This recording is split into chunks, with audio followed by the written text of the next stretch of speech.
Bismillahirrahmanirrahim. Assalamualaikum warahmatullahi wabarakatuh. Kami dari kelompok 1. Di sini saya Faruk Izzuddin Al-Qasam dan juga teman saya Olivia Anggraini serta Umbu Arifin.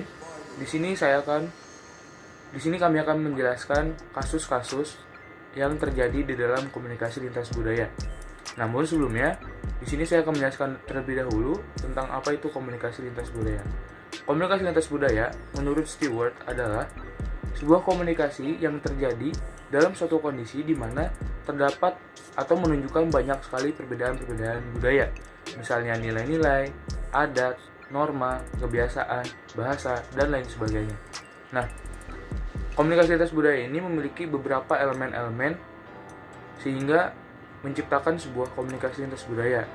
Nah, menurut Luwery pada tahun 2011, elemen-elemen komunikasi lintas budaya yang pertama adalah adanya manusia, yang kedua adanya pesan, yang ketiga adanya saluran, yang keempat adanya gangguan, yang kelima adanya konteks, yang keenam adanya umpan balik, dan yang ketujuh adanya efek.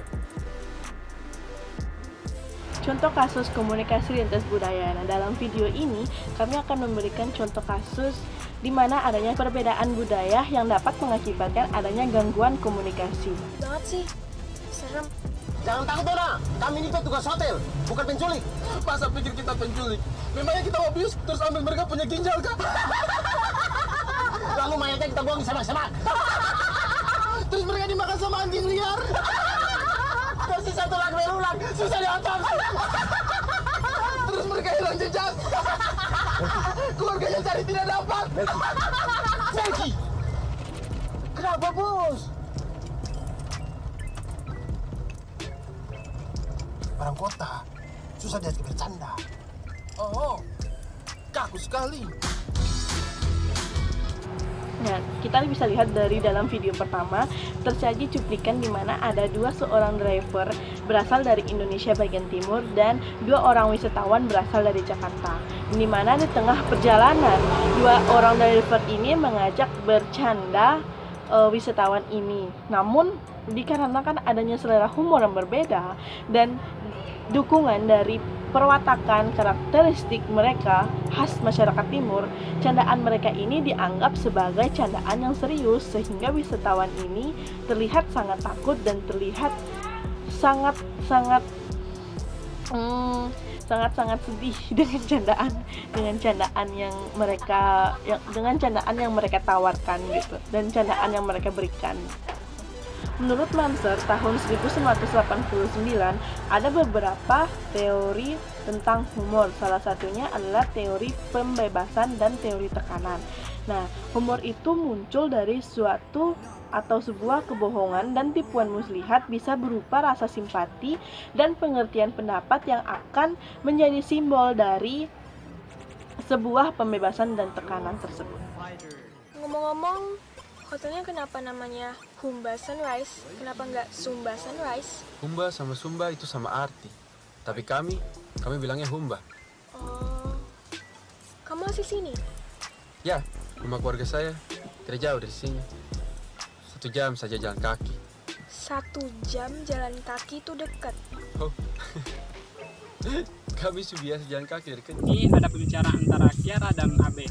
Nah, Kiara ini adalah salah seorang dari Jakarta dan Abe ini adalah masyarakat yang bekerja di Hotel Humba Sunrise.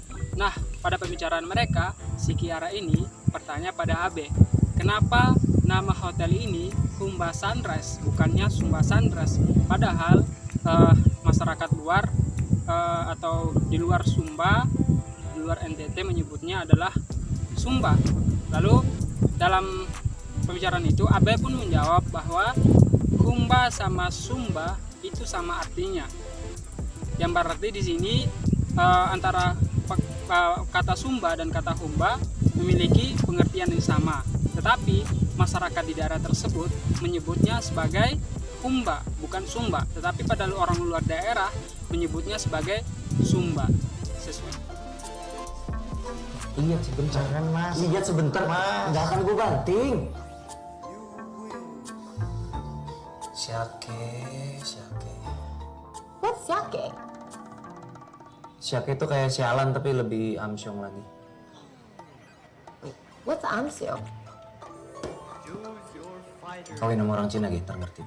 Di sini saya akan menjelaskan scan terakhir dari analisis kami tentang sebuah film, film Ernest, tentang susah sinyal, di mana scan terakhir ini menjelaskan tentang pembicaraan antara Iwan Wijaya, salah satu rekan kerja dari Ellen, dengan salah satu sekretaris Iwan, yaitu Astrid.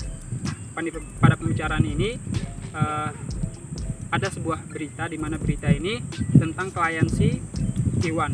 Nah, klien si Iwan ini di dalam berita tersebut menampilkan gambaran bahwa dia sedang mabuk-mabukan dan sedang berduaan dengan salah satu laki-laki. Nah, dalam hal itu, melihat itu, Iwan pun dalam scan ini berkata siake. Nah, dalam pembicaraan itu si Astrid ini, sekretarisnya, bertanya pada si Iwan, apa itu siake? Dalam bahasa Inggris, ya, dalam bahasa Inggris. Nah, si Iwan ini lalu menjawab, siake itu semisal seperti amsyong, seperti amsyong. Nah, si Astrid ini karena kebingungan lalu bertanya lagi, apa itu amsyong, katanya, dalam bahasa Inggrisnya. Ya. Lalu si Iwan pun menjawab bahwa si amsyong ini, pengertian dari amsyong tidak dijelaskan oleh si Iwan, tetapi lalu si Iwan ini mengatakan kawin gih sama orang Cina, katanya. Nah, dari pembicaraan ini kita lihat perbedaan bahasa dari seorang yang asli Cina, ya tentu melekat dengan bahasa dari negaranya, ya, bahasa dari asalnya, yaitu Iwan tadi karena keturunan Cina, dia akan mengerti dalam bahasa Cinanya, kata-kata atau kalimat-kalimat dalam bahasa Cinanya. Terus si Astrid ini karena orang lokal, karena kebiasaannya di berbahasa Inggris dan sebagainya, tidak mengerti tentang bahasa Cina. Lalu dia bertanya pada si Iwan karena ketidakmengertiannya itu. Nah, dari sini pembicaraan kita tahu bahwa perbedaan bahasa letak dari asal daerah tersebut, perbedaan dari lintas budayanya, di mana antara Cina dan orang-orang lokal, antara orang Cina dengan orang yang sering berbahasa Inggris dan sebagainya, yang bukan berasal dari